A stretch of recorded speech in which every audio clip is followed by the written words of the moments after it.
Buenas noches a todo el público que el día de hoy nos acompaña.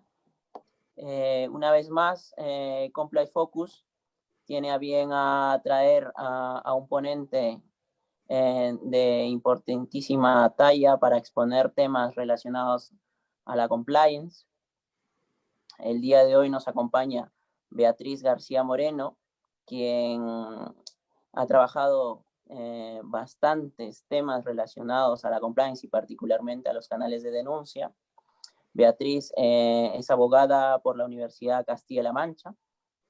También Beatriz ha escrito su tesis doctoral en esta universidad bajo la dirección del profesor Adán Nieto, sobre los temas que hoy nos va a tocar, como es los temas de los canales de denuncia y su eficiencia. A día de hoy, Beatriz es profesora de Derecho Penal en la Universidad Pontificia de Comillas y CEU San Pablo en Madrid. Y también Beatriz es una constante expositora y también ha escrito bastantes trabajos relacionados a estos temas y al derecho penal. El día de hoy creo que nos acompaña una persona que, si debemos nosotros querer comprender o entender los canales de denuncia, tenemos que recurrir a Beatriz definitivamente. Beatriz, muy buenas noches y bueno, te dejo aquí con el público que en cada oportunidad nos sigue para conversar sobre los temas de compliance y hoy con la eficiencia de los canales de denuncia para que nos puedas conversar sobre lo mismo por el tiempo que tú consideres adecuado para luego formularte las preguntas que puedan surgir desde mi lado o de las del público que nos acompaña el día de hoy. ¿Cómo estás? Perfecto, pues buenas tardes, buenas noches. Muchas gracias a Francisco. Te decía antes, ¿no?, que me alegra mucho verte de nuevo, aunque sea de manera virtual. Y yo, pues lógicamente, quería empezar dándote las gracias por la invitación, dando las gracias a CRIMINT, a su director, a Juan Pablo Montiel, por permitirme formar parte de una iniciativa como esta y además por invitarme a hablar de un tema que a mí me gusta, me interesa especialmente porque, como bien decías, yo dediqué mi investigación de doctorado a estudiar los canales de denuncia. De forma que yo creo que simplemente voy a hacer un planteamiento, ¿no?, durante algunos minutos de las cuestiones que yo creo que son relevantes en cuanto a la eficiencia, ¿no?, que es el tema en concreto que nos ocupa, porque los canales de denuncia, a pesar de que parece un tema muy concreto, plantea problemas muy diversos, ¿no? Bueno, yo lo puedo afirmar, da para escribir una tesis doctoral. Me voy a concentrar, ¿no?, en algunas ideas claves sobre la eficacia de estas herramientas. Fijaos, los canales de denuncias son desde hace ya bastante tiempo una herramienta integrada en muchas empresas. Todos los estándares internacionales y todas las normas relativas a los programas de cumplimiento, también los códigos penales cuando hacen referencia a los programas de cumplimiento como eximente, coinciden, además de una manera unánime, en que el canal de denuncias es un elemento fundamental de estos sistemas de gestión de riesgos. Por tanto, cuando se empezaron a expandir los programas de cumplimiento de la mano de la responsabilidad de la persona jurídica, también se empezaron a expandir de forma simultánea los canales de denuncias en las empresas. Además, de manera relativamente reciente, en el ámbito de la Unión Europea, pues hemos asistido a un hito importantísimo en este aspecto, y es que en 2019 se aprobó la Directiva 1937 de protección de los denunciantes de infracciones al derecho de la Unión, se llama la directiva, que, ¿no?, entre otras cuestiones importantes, supone que una vez que sea traspuesta por los Estados miembros, todas las empresas del sector privado con 50 o más trabajadores van a tener la obligación de crear un canal de denuncias interno y además que todas las administraciones públicas van a tener obligación de crear un canal de denuncias interno, aunque la directiva prevé, ¿no?, que los estados puedan eximir a municipios de menos de 10.000 habitantes o con menos de 50 trabajadores. Esto lo que quiere decir es que en un periodo breve de tiempo, aquellas empresas, ya pocas, ¿no?, que no tenían un canal de denuncias, lo van a tener, y bueno, que las administraciones públicas, que hasta ahora habían sido más reticentes, también van a tener que crear un canal de denuncias. La cuestión es que efectivamente en la actualidad muchas empresas cuentan con canales de denuncia, pero lo que no está tan claro es que esos canales de denuncia sean efectivos, es decir, que cumplan con la que es su misión. Su misión no es otra que servir a la organización, sea pública o sea privada, para detectar comportamientos irregulares, para detectar las infracciones que se están cometiendo en el desarrollo de la actividad de la organización.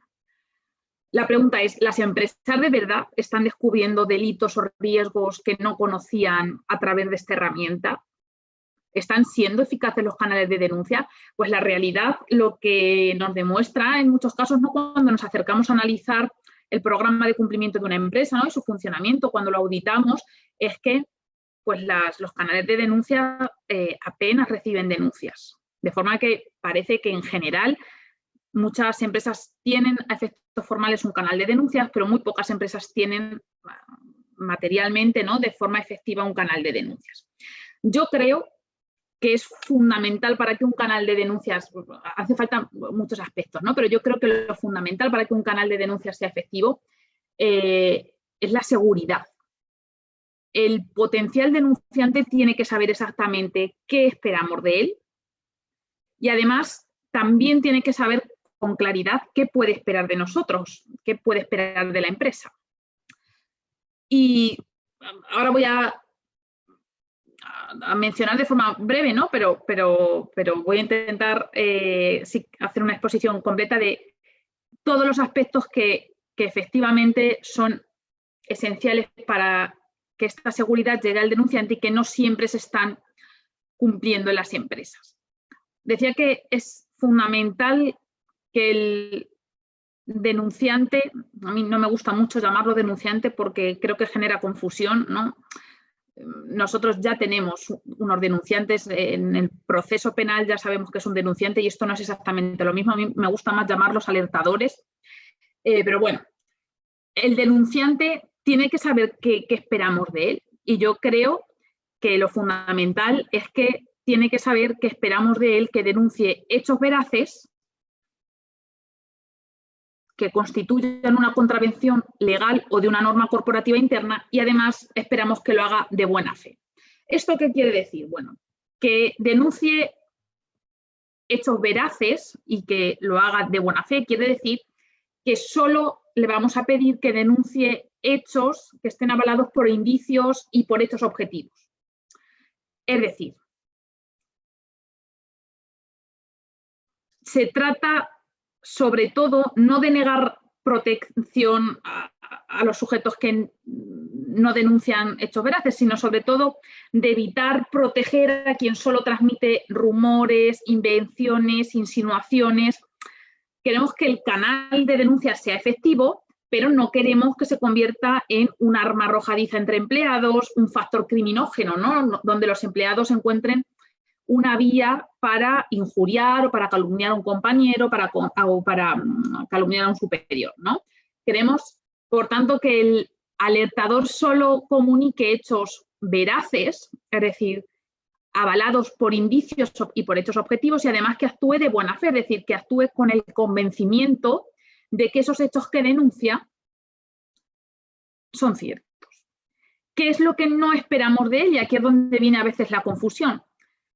Lo que no esperamos de él es que ofrezca información rigurosamente cierta y con total exactitud, porque la investigación y la corroboración de los hechos tiene o va a tener lugar en un momento posterior y además no le compete a él. Yo creo que se trata de dejarle claro que a quien le compete investigar y a quien le compete probar los hechos no es a él. Aunque generalmente se ha hecho mucho hincapié en proteger al denunciante frente a las represalias laborales, ¿no?, protegerle frente al despido, frente a degradaciones. Los riesgos para los denunciantes en muchos casos vienen de sus propias actuaciones porque se exceden a la hora de buscar prueba y a la hora de buscar documentación. Tienen a veces una falsa percepción sobre qué es lo que se espera de ellos cuando denuncian. A veces tienen, ¿no?, la percepción de lo que se espera es que puedan probar aquello que denuncian, y no es así. El alertador, el denunciante, no va a ser un medio de prueba en el proceso penal, no va a ser un testigo, es un medio de investigación. Solo esperamos de él que nos dé la notitia criminis. Cuando se sienten presionados para buscar información, acaba ocurriendo pues lo que ocurrió, por ejemplo, en el caso Falciani, ¿no? Que el sujeto se apodera de documentos que pertenecen a la empresa y el sujeto puede incurrir en una responsabilidad por vulneración del secreto de empresa o por vulneración de la intimidad de otras personas. De forma que, fundamental para que el canal sea efectivo, que el trabajador entienda que no puede denunciar meros rumores, que no puede comunicar datos infundados, pero que no esperamos de él que aquello que denuncia pueda probarlo. Yo creo que esto animará a muchos posibles denunciantes que estaban barajando la posibilidad de usar el canal a finalmente decidirse y usarlo. Y en este sentido, yo creo que son peligrosos o que hay que tomarse con mucha cautela los canales de denuncia que permiten o incluso a veces que incentivan al denunciante a que adjunte documentos a su denuncia, ¿no? Porque incluso aunque no se manifieste expresamente ese incentivo, ¿no? Aunque no se anime expresamente al denunciante, cuando el denunciante abre el canal y ve la posibilidad de adjuntar documentación, puede pensar que si no tiene documentación, su denuncia no es útil y entonces decida no denunciar. Otra cuestión fundamental, ¿no? En cuanto a qué esperamos de él, es definirle qué clase de comportamientos puede denunciar. Es habitual, ¿no?, que las empresas se decidan a implantar un canal de denuncias impulsada porque hay una norma concreta que les obliga. Por ejemplo, ¿no? Bueno, pues en España, la ley orgánica de 2007, la de igualdad, obligaba a las empresas a arbitrar por procedimientos específicos para dar cauce a denuncias de quienes hayan sufrido acoso sexual o acoso por razón de sexo. Es decir, las empresas tenían la obligación de tener un canal de denuncias para este tipo de infracciones. Además, pues por ejemplo, en el ámbito del blanqueo de capitales también hay obligaciones específicas de tener un canal de denuncias. La directiva, ¿no?, a la que hacía antes referencia, va a obligar a las empresas a crear un canal de denuncias de infracciones al derecho de la Unión Europea. Además, las empresas a veces se veían movidas a crear su canal de denuncia respecto de delitos que pueden generar responsabilidad penal para la empresa. Y entonces lo que nos encontrábamos en muchos casos son canales de denuncia donde solo se pueden denunciar hechos que generan responsabilidad penal para la empresa, canales de denuncia donde solo se pueden denunciar conductas de blanqueo de capitales, canales de denuncia donde solo se pueden denunciar hechos delictivos, a veces incluso de forma más concreta, solo hechos delictivos que suponen delitos contra la administración pública. Hacer este planteamiento puede comprometer la efectividad del canal. Si le decimos a nuestro potencial denunciante que solo puede reportar comportamientos que sean delictivos, le estamos exigiendo que él mismo realice una valoración ex ante sobre la calificación jurídica de los hechos. Le estamos pidiendo, ¿no?, antes de denunciar, antes de utilizar el canal, que él, que puede tener conocimientos jurídicos o no, que será lo habitual, que él valore si su denuncia va a encajar dentro de las conductas que se pueden reportar a través del canal. Yo creo que independientemente de que haya obligaciones o incentivos específicos respecto a ciertos tipos de infracciones, el canal es una herramienta útil para detectar todo tipo de comportamientos irregulares, los que son constitutivos de delito, los que son constitutivos de infracción administrativa, los que son constitutivos y dan lugar a responsabilidad para la empresa, pero también aquellos delitos en los que la víctima es la empresa.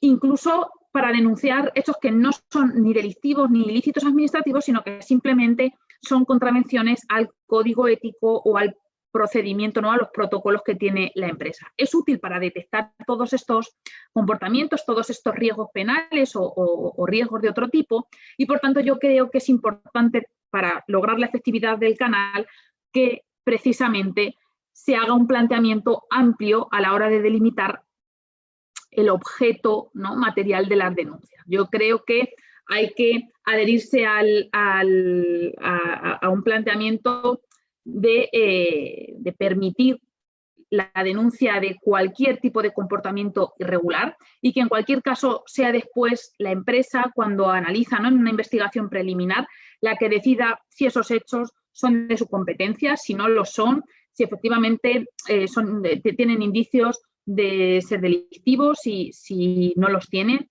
y si en definitiva conviene o merece la pena iniciar una investigación interna o por el contrario, simplemente cabe archivarlos. Es una tarea que no compete al denunciante y así se lo tenemos que hacer saber. Más allá de decirle al denunciante qué es lo que esperamos de él y también qué es lo que no esperamos de él, ¿no?, que creo que es lo importante, también hay que dejarle muy claro qué es lo que puede esperar el denunciante de nosotros como empresa. Una persona con información relevante solo se va a decidir a utilizar el canal si tiene la seguridad, si tiene la certeza de que no va a sufrir consecuencias negativas derivadas de su actuación. Sé que es habitual, ¿no?, que existe mucha tradición en identificar al denunciante como a un héroe, a una persona, ¿no?, que por su compromiso con la sociedad o por su compromiso con ciertos valores decide ponerse en riesgo y denunciar hechos ilícitos, pero esto es una concepción que yo creo que hay que superar. El denunciante es un colaborador de la empresa para detectar riesgos y cuando el canal de denuncias es un canal de denuncias a la administración, es un colaborador del Estado para detectar riesgos. Y como tal hay que tratarlo. No hay que presuponer que él esté dispuesto a asumir ningún tipo de riesgo y, por tanto, el objetivo es que su protección sea integral. Las normativas, en general, las normativas estatales ya contienen algún tipo de precepto que asegura la indemnidad de los denunciantes, que, pues bien a través de la libertad de expresión, ¿no?, les permite hacer este tipo de denuncias, o bien porque hay previsiones específicas para denunciantes en este contexto, ¿no? Protección de quienes usan los canales de denuncia. Y esta protección suele enfocarse en la prohibición de represalias laborales, ¿no? Lo que suelen hacer los legisladores estatales es considerar nulas las medidas que la empresa toma contra su trabajador cuando ha realizado una denuncia. Esto ya existe. ¿Qué es lo que puede esperar el trabajador de nosotros como empresa y qué podemos ofrecerle como empresa a nosotros para que su denuncia no le cause ningún perjuicio? Yo creo que lo primero que le podemos ofrecer es un compromiso de que no vamos a obstaculizar, ¿no?, la aplicación de la protección que ya esté prevista en la ley. Es decir, si la ley tiene prevista una protección frente a represalias, nosotros como empresa nos comprometemos a en ningún caso obstaculizar y además nos comprometemos a efectivamente no realizar represalias laborales contra el trabajador. Pero yo creo que hay que dar un paso más allá. La empresa tiene una posición privilegiada, yo creo, respecto del Estado, con su trabajador, con el denunciante, y creo que puede ofrecerle una protección más específica. Conoce mejor a sus trabajadores, conoce mejor los perfiles y sabe mucho mejor qué ofrecerles para que efectivamente su denuncia en ningún caso le reporte una consecuencia negativa. La vía más efectiva para que un sujeto no sufra represalias, pero tampoco ninguna otra consecuencia negativa, porque nos olvidamos que la denuncia es un comportamiento todavía mal visto, ¿no?, que en muchos ámbitos todavía se considera una traición. De forma que, pues a veces no hace falta ni siquiera que ningún compañero en concreto o que la empresa en concreto tome una medida contra el trabajador, sino que simplemente la percepción que se tiene de la persona varía. De forma que yo creo que la mejor vía para proteger al trabajador es proteger su identidad. Aquí, ¿no?, sabemos que hay dos opciones, la confidencialidad y el anonimato. Y en el caso de que se opte por la confidencialidad, hay que asegurar esa confidencialidad y hay que tratar de asegurarla incluso frente a un posible proceso penal que se iniciara después. Protección de la identidad, compromiso también con no adoptar represalias laborales, pero además las medidas pueden ser muy variadas. Asesoramiento jurídico, asistencia psicológica, cambios, ¿no? Movilidad en el empleo si lo solicita. Creo que es fundamental que el trabajador sepa que puede esperar de nosotros, que no solo vamos a respetar los derechos que tiene, la protección que le reconoce la ley, sino que además vamos a hacer todo lo que esté en nuestras manos para protegerle. Y otra cuestión que yo creo que es fundamental es adecuar la protección al perfil del alertador, al perfil del denunciante. Muchas empresas optan solo por abrir su canal de denuncias al denunciante, a los trabajadores, perdón, de la empresa. Esta es la vía más habitual, pero en algunos casos, ciertas empresas, y sobre todo respecto de algunos riesgos, es interesante abrir el canal a proveedores, a candidatos en un proceso de selección de personal, ¿no? Cuando una empresa ha detectado en su análisis de riesgos que puede tener un riesgo alto de tráfico de influencias en la contratación de personal, es importante que abra su canal de denuncias también a los candidatos en un proceso de selección. Cuando una empresa ha detectado un riesgo alto de corrupción privada en su proceso de participación en licitaciones, ¿no? o cuando él convoca licitaciones, es importante, ¿no?, que abra su canal de denuncias a los candidatos, a los potenciales proveedores que presentan sus ofertas en la licitación. De forma que, igual que ocurría antes, igual que mencionaba antes, también conviene tener una perspectiva ciertamente abierta en cuanto a qué sujetos pueden denunciar, y además conviene adaptar la protección al perfil de cada sujeto. A un candidato a entrar en la empresa, ¿no?, un candidato para un puesto en un proceso de selección de personal, una prohibición de despido, ¿no?, una prohibición de represalias laborales no tiene ningún contenido, no tiene ningún valor, pero quizás sí lo tiene el hecho de ¿no?, que se le blinde en el proceso de selección de personal y que se descalifique a la persona que utilizó las malas prácticas para acceder a él. Igual ocurre en una licitación, ¿no? De nada le sirve al candidato a la licitación que prohibamos las represalias laborales porque tampoco le resultan de aplicación. Tenemos que adaptar la protección a cada perfil de denunciante.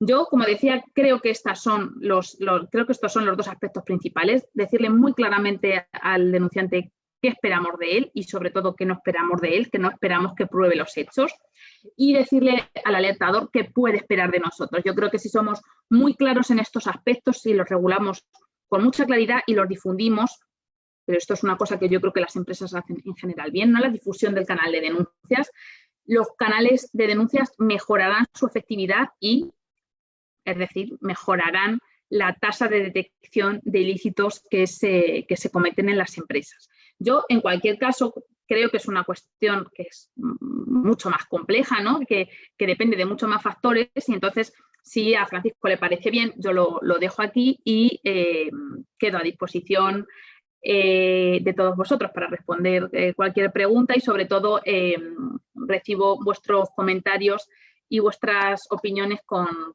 muchas ganas para que podamos debatirlo. Muchísimas gracias, Beatriz, por la exposición que has tenido acerca sobre el tema de los canales de denuncias y su eficiencia y los requisitos que se pueden de alguna u otra manera presentar para hacer de un canal algo, digamos, utilizable y práctico y que sirva, ¿no?, y que sea eficiente. Yo tengo ahí algunas cuestiones que me han surgido a propósito de tu exposición, también de algunas preguntas que he podido recoger. Y planteas de que, si bien es cierto, un alertador no tendría que denunciar un hecho que defina él como jurídicamente prohibido, eso, digamos, es poner el límite hacia arriba, ¿no? Pero el límite hacia abajo, ¿dónde podemos encontrar ese candado, ¿no? Para que de alguna otra manera encontrarnos en un término que no sea esto, una mera acusación que responde, por ejemplo, a un fin personal, y no el otro extremo que bien has señalado, ¿no? Que no es un hecho calificado como jurídicamente prohibido, ¿no? Ni uno ni lo otro. ¿Cómo podemos, sobre todo en la parte baja, alcanzar, digamos, el límite objetivo para que esa denuncia motive su comunicación y sobre todo su recepción, ¿no? Pueda tener el sentido para ser eficiente el canal? Yo creo que el límite por debajo es que sea una contravención a alguna norma interna de la empresa. Es decir, el límite por encima será que sea constitutivo de delito, ¿no? Que es el tipo de infracción más grave. Y yo creo, porque yo no entiendo el canal de denuncias como una vía de comunicación empresa-empleado, ¿no? Porque yo sé que hay algunas empresas que utilizan el canal de denuncias tanto para recibir acusaciones como para resolver dudas de los trabajadores. Yo no creo que el canal de denuncias sea la mejor vía para responder dudas, de forma que, partiendo de que el canal de denuncias solo va a recoger contenidos acusatorios, tienen que suponer la acusación de una infracción bien normativa, bien normativa, bien legal o bien de una norma interna de la empresa. Para esto es fundamental, yo creo, la formación que ofrezca la empresa. No tiene sentido pensar en el canal de denuncias como una herramienta que funciona de forma aislada, ¿no? o que funciona sola. El canal de denuncias va a funcionar si es parte de un programa de cumplimiento, y en un programa de cumplimiento es fundamental la formación. Yo no le puedo pedir a mi trabajador que denuncie una infracción al protocolo antisobornos si no conoce el protocolo antisobornos. Lo que no le puedo es pedir que solo denuncie delitos de cohecho, porque puede no saber que es un delito de cohecho. Pero si yo le he transmitido, ¿no? Si yo he difundido y he hecho formación con mis trabajadores sobre cuáles son los protocolos en la empresa, sobre qué se puede y qué no se puede hacer, creo que el límite por debajo está ahí. Ojo, que a mí no me parece mal que los trabajadores denuncien porque tengan una animadversión con otro compañero o porque tengan ¿no? una mala relación con su superior, siempre que lo que comuniquen sea una infracción legal o una infracción de una norma interna de la empresa, porque nosotros, nadie discute, ¿no?, que a la Comisión Nacional de la Competencia le interesen las infracciones que denuncia el miembro de un cártel, por mucho, ¿no?, que el miembro del cártel lo haga para perjudicar a los otros miembros del cártel. No nos parece bien, es decir, en el ordenamiento jurídico no desechamos la información que nos dan los sujetos, aunque venga motivada porque tienen una animadversión, no desechamos el testimonio de la víctima, por mucho que la víctima tenga un sentimiento de venganza contra el responsable del delito. Lo ponemos en contexto, de forma que a mí, a priori, no es que no me parezca mal, es que no me parece relevante cuáles sean los motivos que lleven al denunciante a utilizar el canal. Lo que me parece relevante es que lo que denuncie sea una contravención a un protocolo interno o a una ley, y que lo denuncie basándose en hechos objetivos, es decir, que no sean meros rumores, y que además lo haga de buena fe, es decir, con el convencimiento de que lo que denuncia es cierto. Si eso es así, sus motivos, si es porque verdaderamente tiene un compromiso con la empresa, ¿no?, y se siente identificado con sus valores, o si lo hace porque el compañero le cae mal, me resulta irrelevante. Lo que queremos es detectar quien no está cumpliendo con las normas. Gracias, Beatriz.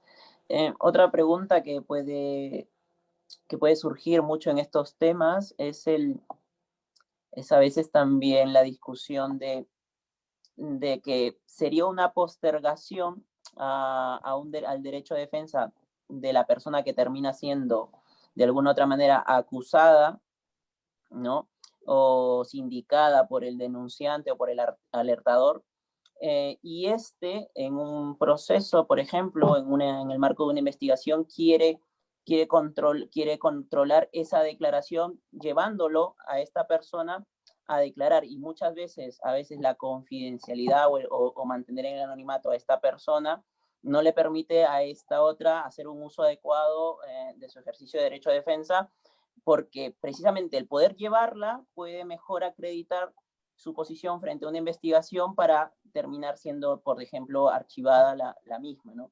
¿Crees que tú que ese límite o esa excepción se debe mantener siempre en todos los casos o se puede ceder en algunos supuestos? Yo es que la intervención del denunciante, voy a llamar alertador, sí, para no crear confusión, la intervención del alertador en el proceso penal es una de las cuestiones que a mí me genera, ¿no?, más...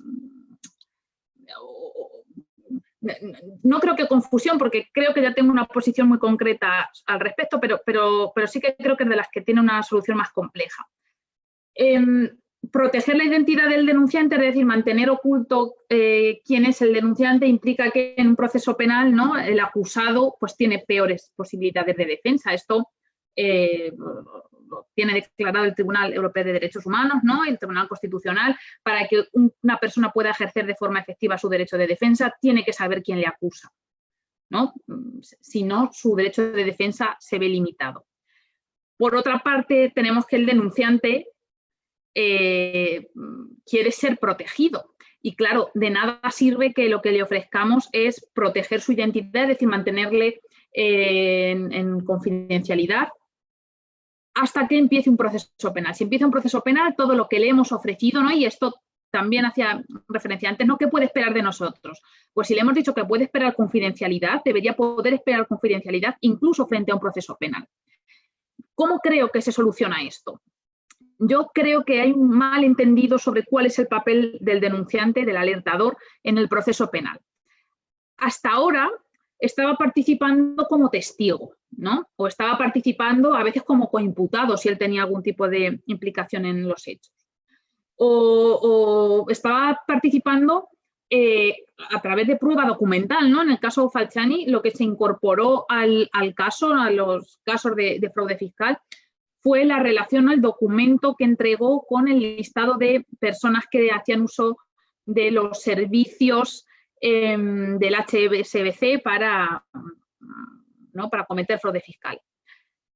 Pero es que creo que ni la vía del testigo, ni la del coimputado, ni la de la prueba documental es la vía. Yo creo que el alertador en ningún caso tiene que ser un medio de prueba.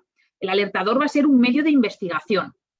Es decir, nos va a dar la alerta sobre dónde están los hechos irregulares y después son las autoridades, es el juez, ¿no?, es el Ministerio Fiscal, son las partes las que tienen que proponer prueba tendente a comprobar efectivamente que lo que ha dicho nuestro alertador es correcto o no lo es. Es decir, yo creo que en ningún caso la denuncia de un alertador puede constituir un medio de prueba.